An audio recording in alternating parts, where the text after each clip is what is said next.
bienvenue sur la chenille, donc une nouvelle vidéo pour vous montrer un peu l'utilisation donc de Word si vous avez besoin de faire un rapport, un dossier ou autre. Alors je me situe donc forcément ici une fois que j'ai ouvert Word. Alors je veux commencer par mettre un titre, donc je viens cliquer ici, vous voyez je suis dans Accueil. Dans Accueil je viens au niveau de Style et là il y a marqué Titre. Tout simplement je viens cliquer sur Titre et je vais donc sélectionner mon titre. Mon titre que je vais appeler donc la chenille, par exemple, vous voyez, on ne se foule pas. Ensuite, je viens juste là, où on peut écrire et tout. Et là, je viens mettre titre 1, par exemple. Donc, je reviens juste là.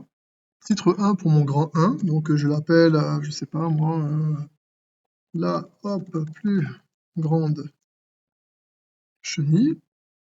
Voilà. Ensuite, j'ai un sous-titre, donc je vais l'appeler titre 2.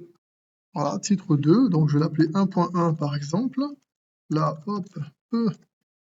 petite chenille. Voilà, ensuite on écrit tout ce qu'on a à écrire. Si on a un autre, comment dirais-je, un autre petit titre à mettre, on l'appelle par exemple titre 2. Ok, donc 1.2, on lui donne un autre titre, l'autre chenille. Ouais, l'imagination n'est pas au beau fixe aujourd'hui. Voilà. Et ainsi de suite. Et donc du coup, vous pouvez avoir un titre 3, 4, 5, 6, 7. Voilà, autant de sous-titres qu'il y a besoin de mettre. Maintenant, je veux remettre, comment dirais-je, un grand 2. Donc moi, je l'ai appelé celui-là titre 1. Donc ici, je vais l'appeler aussi titre 1. Je viens cliquer dessus. Donc en 2, je vais dire appeler ceci donc le papillon, par exemple.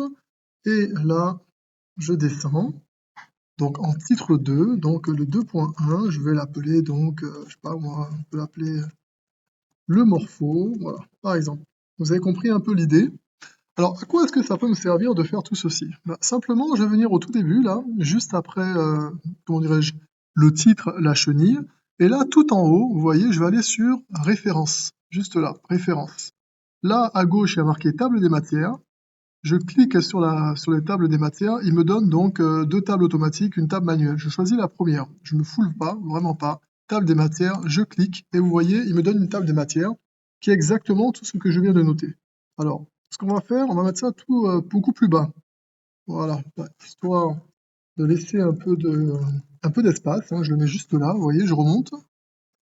Voilà, je remonte où il faut, là, ici, voilà. Et du coup, imaginons que j'ai fait ceci, donc forcément, vous voyez que les numéros de page ne fonctionnent plus. Je viens sur table de matière, je clique dessus.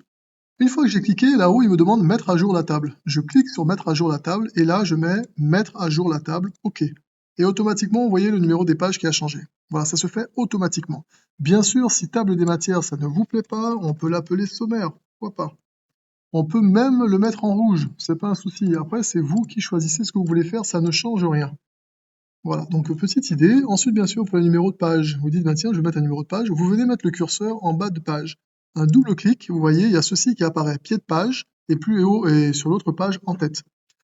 Tout en haut, vous allez avoir donc cet onglet qui apparaît, en tête et pied de page. Vous venez juste là, sur numéro de page, en haut à gauche, on clique. Je viens sur bas de page, parce que moi, c'est en bas de la page que je vais mettre mon numéro de page. Alors, il y a plusieurs styles qui existent, vous voyez, vous choisissez celui qui vous plaît. Là, je reviens sur bas de page. Voilà, celui-là si vous voulez. De toute façon, la numérotation se fera automatiquement. Alors, mon préféré à moi, c'est celui-ci. Je suis bien en bas de page. Alors, qu'est-ce qui s'est passé? Tac, on revient. Voilà, c'est celui qui est tout en bas. J'aime bien avoir en bas à droite mon numéro de page et savoir sur combien de pages il y a au total. Une fois qu'on a terminé ceci, par exemple, si vous voulez faire une en-tête, par exemple ici, je mets une en-tête, je dis tiens, ça c'est le dossier de la chenille, par exemple, voilà, j'écris ceci, je reviens sur ma page, là où je veux écrire, double-clic, et automatiquement, vous voyez là-haut, ça se met en grisé. Et sur chaque page, vous aurez donc qui va apparaître le fameux donc la fameuse en-tête, dossier de la chenille, et les numéros de page en bas à droite. Voilà. Alors, autre chose aussi qui pourrait vous intéresser, par exemple, là, nous sommes dans un format portrait. Juste en dessous, vous voulez vous mettre en format paysage et revenir sur un format portrait. Vous voyez là, je reviens donc, comment dirais-je, sur ma fin de page. Tout en haut, je vais dans mise en page. Je clique sur mise en page. Là, il y a marqué saut de page.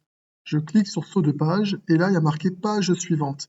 je clique sur page suivante. La page apparaît automatiquement et tout en haut, orientation, je peux la mettre en paysage. Voilà, vous voyez, la page suivante se met en paysage. Et on va reproduire la même opération si on veut que, comment dirais-je, à la page 5, par exemple, on soit à nouveau en portrait.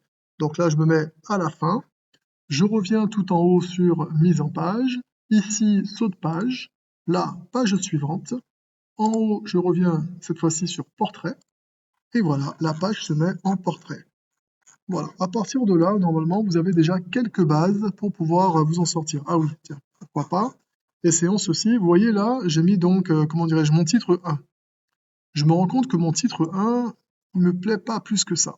Eh ben, je peux le changer soit manuellement pour chacun. Par exemple, ici, je me dis, bah tiens, celui-là, je veux qu'il soit rouge souligné. Donc forcément, je fais pareil pour tous les différents titres qui lui ressemblent. Ou alors, je sélectionne mon titre 1 et tout en haut, je vais lui donner un autre nom. Je vais créer un style. Voilà. Je vais l'appeler le titre 1 à moi. Allez, appelons-le comme ça. Donc ce sera le style 1. Je mets OK. Le titre 1, je vais donc le donner à, comment dirais-je, à ceci, là. Vous voyez là, juste là, je vais l'appeler titre 1, forcément. Donc il le met ici. Maintenant, si par exemple, juste là, je viens mettre un numéro 3, je lui donnerai forcément le numéro de mon titre 1 pour qu'il le prenne. Donc à partir de là, je mets par exemple titre 1, j'appelle ceci 3, ainsi de suite, vous voyez, il écrit directement dans la bonne police, la bonne couleur est soulignée comme je voulais. Voilà, je pense qu'à partir de là, vous avez déjà de quoi commencer un dossier plus ou moins sympa. Ah oui, encore autre chose, j'en oublie pas mal des choses. Ici, vous dites, ben tiens, imaginez qu'il y a un grand nombre de pages, hein. Vous êtes ici, au numéro 3, je vais le mettre assez loin, enfin assez loin. Je vais l'éloigner un peu en tout cas. Voilà, je me retrouve donc avec un titre 3 qui est à la page 7. Je reviens tout en haut, au niveau de mon sommaire, je clique, je mets à jour la table. OK, vous voyez ici, je me retrouve forcément avec le numéro 3 qui est à la page 7. Pour pouvoir aller à la page 7, je mets mon doigt sur CTRL et je fais un clic gauche de la souris dessus. Vous voyez, quand je mets CTRL, il y a une petite main qui apparaît.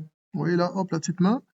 Je viens cliquer dessus et automatiquement, voilà, je me retrouve au niveau du grand 3. Voilà, je pense que là, maintenant, c'est bon.